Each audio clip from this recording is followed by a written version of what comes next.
Hello everybody, and welcome to the Sam's Report. Today is July 29th. I am back from Redmond with lots of good stuff that is going to be coming up on Thurrott and Petrie, and I'm just happy to be home.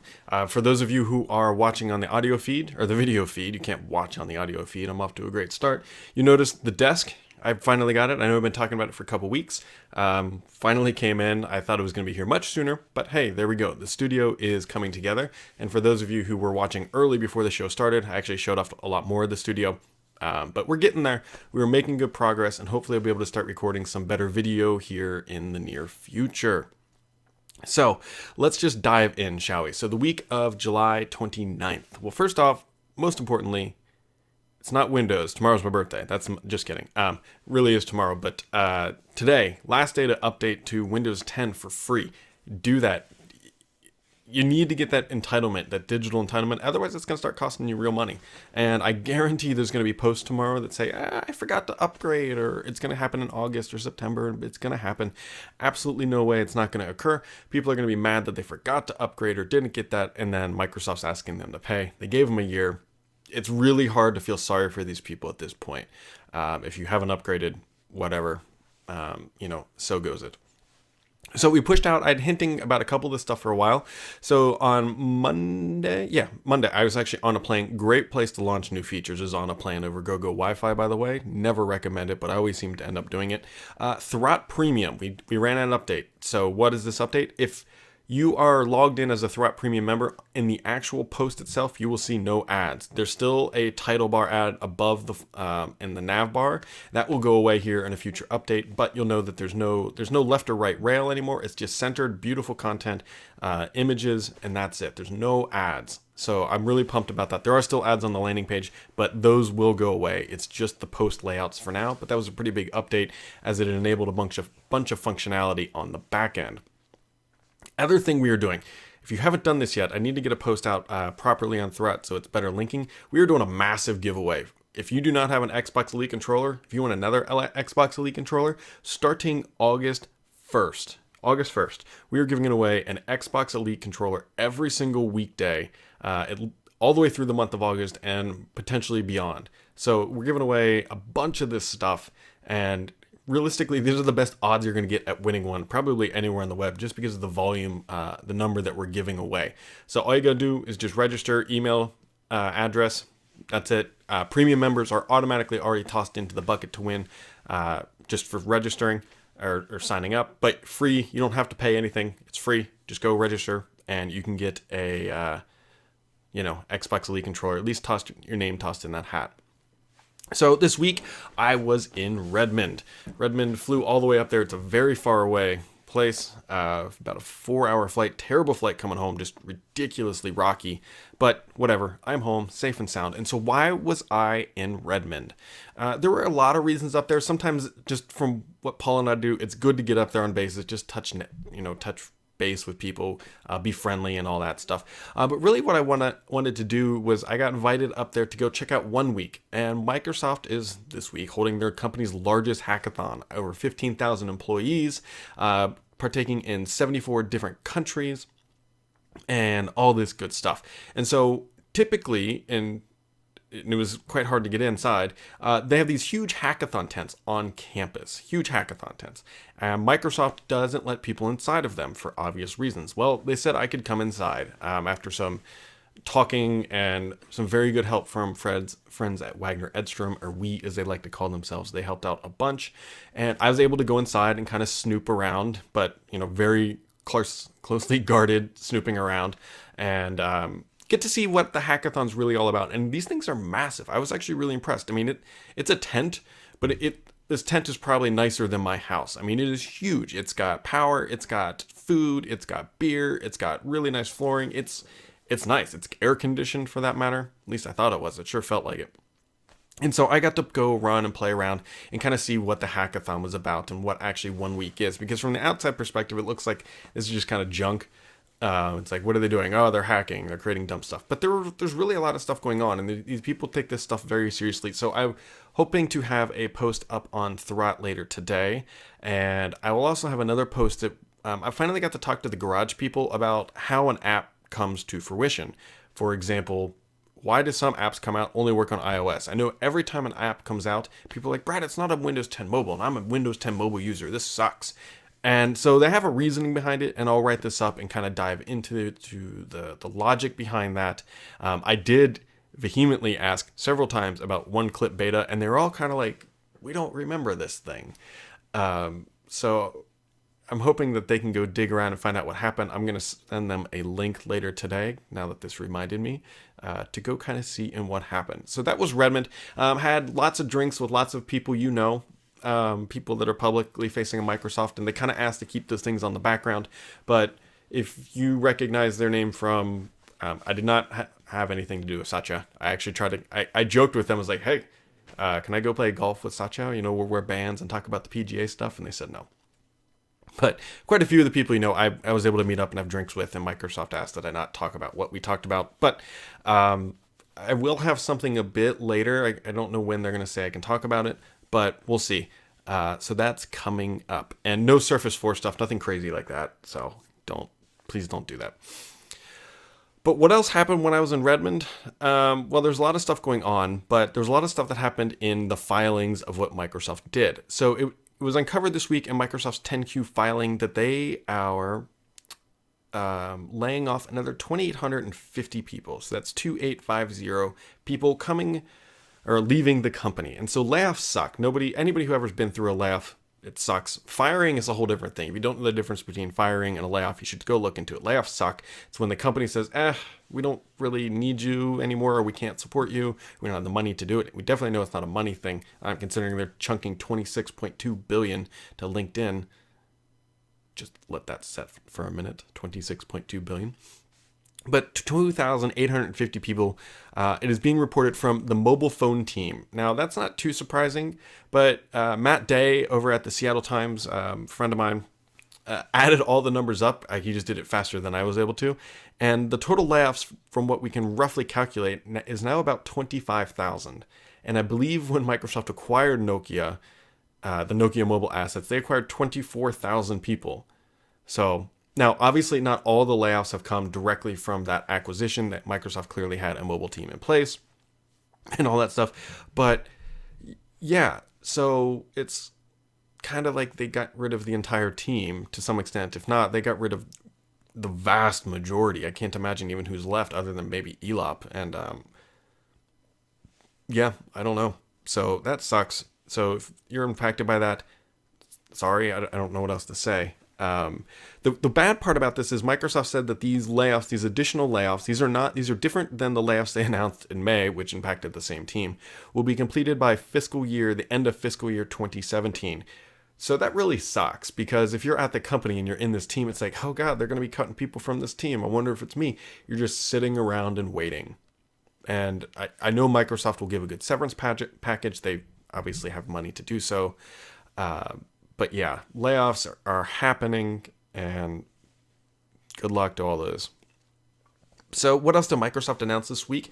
On the little bit brighter side of things, the Xbox One S has a couple new bundles. There's a Madden bundle, there's a Gears of War bundle, and most importantly, your consoles will start arriving next week, August 2nd.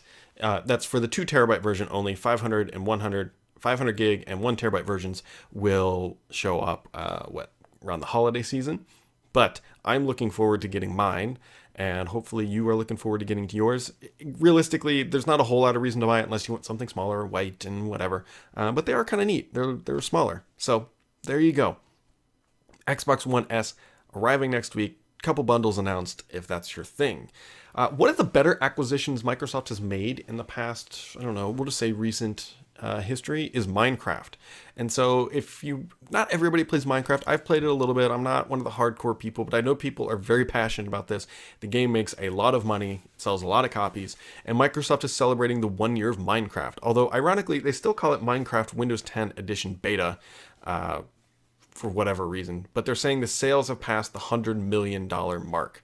So $2 billion for Minecraft. I think that was one of their better acquisitions in recent history. Great IP, and it seems like the joy of the game is not worn off on people, and it's still growing. So there you go. Minecraft hitting milestones and all that good stuff. interesting things on the Surface side this week. Simplo, the Simplo battery gate. Microsoft is now saying that this is not a hardware issue. Their initial tech supports were saying it's a hardware issue. Now they're saying it's not, that it's a software issue, which is really good news because that means that they can fix it via a Windows update. The bad news is they haven't told us when, or even given us a ballpark of when. I would have to think that they're going to do this much faster than, I don't know, later, because these people are screwed. Like if you have a Surface Pro 3 with a 35-minute battery life that some people are talking about, it's a useless device unplugged. So I'd have to think that they're trying to really rush through this, but we will see what happens. But that's Simplo. If you're impacted, keep an eye on Windows Update. Hopefully Microsoft will push out a fix soon, and hopefully there's no permanent damage. Even though it's software related, people were wondering, hey, is there going to be any permanent damage to this kind of stuff? So there we go. Neon Spark just asked a question. He said, Brad, any news on when the terrible mail and calendar will replace it with Sunrise and Accompli? So here's the thing. I'm actually pretty bummed out about the Windows 10 app right now. And I use it every day. I use the Windows 10 mail and calendar app. That is my default. I don't use the proper full Outlook. I use the UWP apps because they're simple and they work. And the one thing that really annoys me about this is at one point during the Insider program for the Windows 10 mail app, they had a pop-out button. So you could take a message and pop it out of the app. Well, that's not there, and it's not coming with the anniversary update, and they were citing issues with it. It's like, come on, guys. Like, there's 100,000 people there, some of the smartest minds in software development, and you can't figure out this issue in a relatively short manner of time and get this one minute feature done. Angry about that. But to answer your question, I have not heard anything. I asked Microsoft if they were going to port their Outlook app from iOS to the desktop. They have the tools to do it. They built the bridges. For one thing, the Outlook app on the iOS and Android, it's fantastic. Like, it is top notch. It is incredible. But it's like, why aren't they doing this? Like, this is what frustrates me the most about Microsoft is they have all this IP, they have the technology, they can do all this stuff, and yet they just screw around and wait or don't provide any clarity or just, come on, guys, you can innovate faster than this. They call it rapid release, and is it really rapid release? I mean, you look at how fast Chrome is updated, you look how fast other applications are updated, but like you have these like isolated apps like Windows 10 Mail. It's a pure mail app in the store, no other strings attached, and it takes them forever to innovate and get new features in it. So I don't know if it's just not a priority, if they don't have the staffing, or if management's not supporting that. But anyways, yeah. So I don't know. I would love the Sunrise because they killed it. Thanks, guys, and embedded it within Outlook because that's what we all wanted. I didn't. But anyways, I don't want to rant about that, although we did, because it just it hit the nerve when I forgot that they removed that pop-out button. But anyways, good job, Microsoft, anyways, on that stuff. Other things in the app world is Microsoft is bringing Authenticator apps. I'm actually kind of pumped about this. So this is, if you use two-factor authentication, Microsoft is on, I believe they said August 15th or the middle of August, they're going to release new Authenticator apps on every platform, including iOS, Android, Windows Phone, and they even said wearables, and it's coming to the band. So these are going to be ways that, the two-factor authentication, you go to a website and it says, okay, type in your password, and it says, hey, please enter the code, and then it texts you. This is going to speed that process up. One thing they will allow too is on Windows devices and fingerprint friendly devices like the iPhone or most of the Galaxies have it too, or some of them I should say, is that you're able to use that thumbprint as an authentication layer as well. So this is really cool. I'm happy to see that they are pushing forward with this, and look for that in the middle of the month. Jumping back to Xbox, probably should have covered this earlier. Quick anecdote: if you need a value-priced Xbox One, you can get the old Big Black Edition for $249. $249. That's with a game, by the way.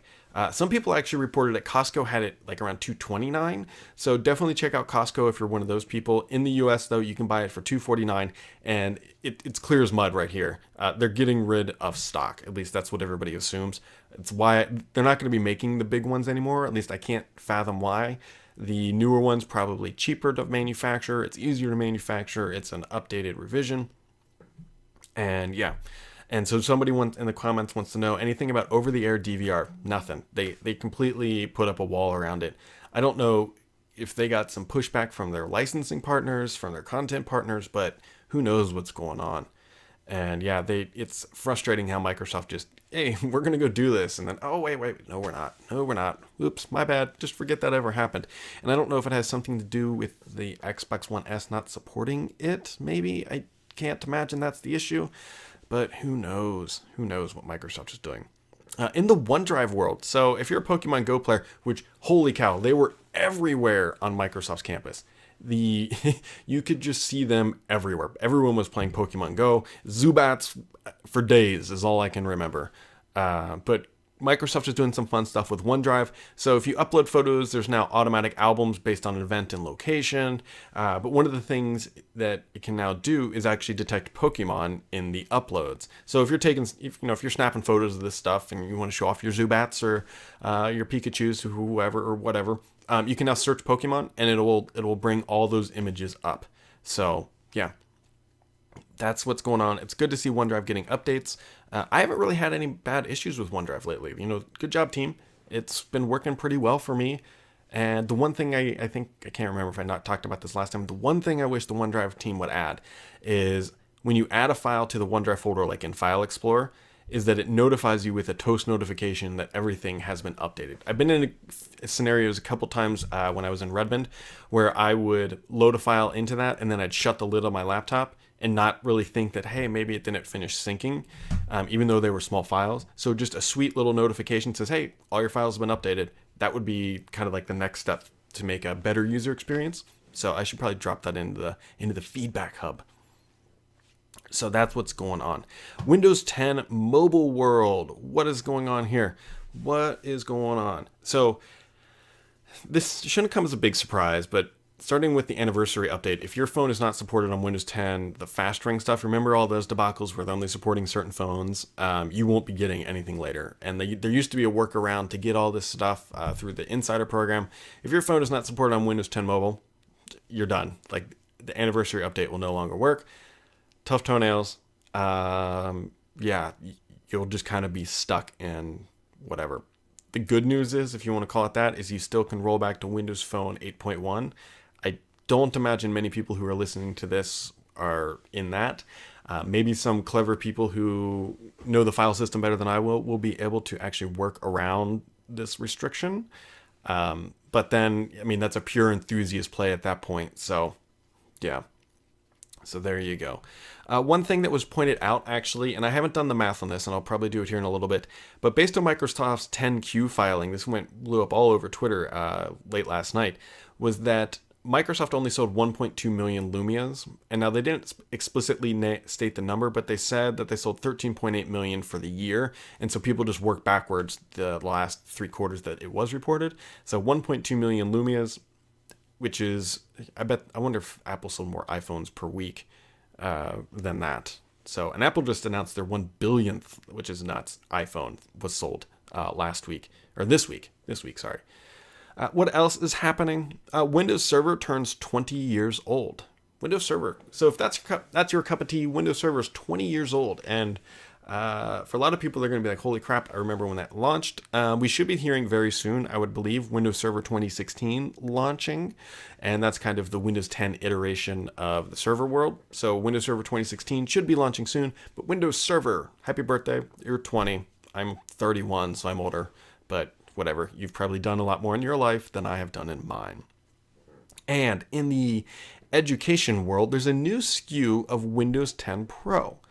So it's called Windows 10 Pro Education, and really what it is, the official description, Windows 10 Pro Education builds on commercial versions of Windows 10 Pro and provides important management controls needed in schools. Windows 10 Pro Education is effectively a variant of Windows 10 Pro that provides education-specific defaults, including the removal of Cortana, and the default settings disables tips and tricks, suggestions, and the Windows Store suggestions as well. So it's just kind of a niche SKU for the education sector, but that's just one more deviation of, or variant of the Windows 10 Pro lineup. And so one of the things I want to definitely get to here is, while I was in Redmond, like a game engineer from Steam just kind of lost his mind, and I'm not even going to bring up his name, but he was like, Microsoft is trying to kill Steam.